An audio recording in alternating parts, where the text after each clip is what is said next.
মানুষ বলে যে কারবালায় হজরত ইমাম হুসাইনের সাহায্যে কেউ এগিয়ে আসেনি, কিন্তু সত্য হলো সেদিন জমিন ও আসমানের প্রতিটি শক্তি তার এক ডাকের অপেক্ষায় ছিল যুদ্ধ করার জন্য। এই ঘটনা আশুরার দিনের।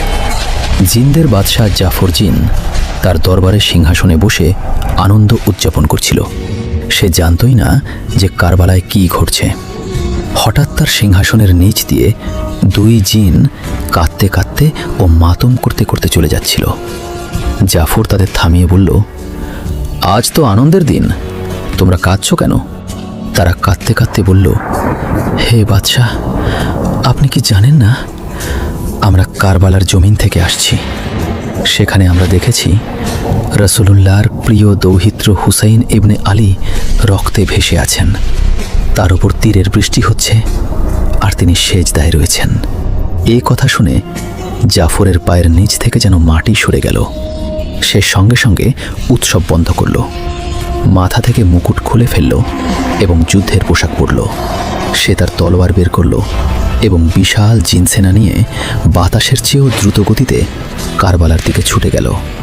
জাফর বলে, যখন আমি কারবালার আকাশে পৌঁছালাম তখন এক অদ্ভুত দৃশ্য দেখলাম।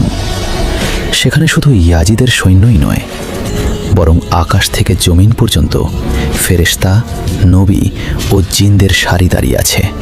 তারা সবাই অপেক্ষা করছে। ইমাম যদি হুকুম দেন তবে তারা শত্রুদের ধ্বংস করে দেবে।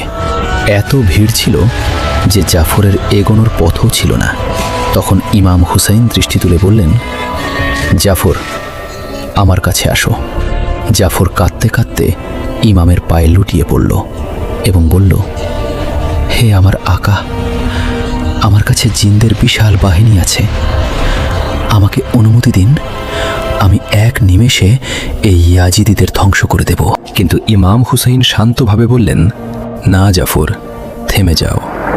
আমি চাইলে এক ইশারায় দুনিয়া বদলে দিতে পারি, কিন্তু আমি আমার নানার দিনকে রক্ষা করার জন্য এবং আমার রবের সন্তুষ্টির জন্য ধৈর্য ধারণ করছি। আমার কাছে আল্লাহর ইচ্ছাই প্রিয়।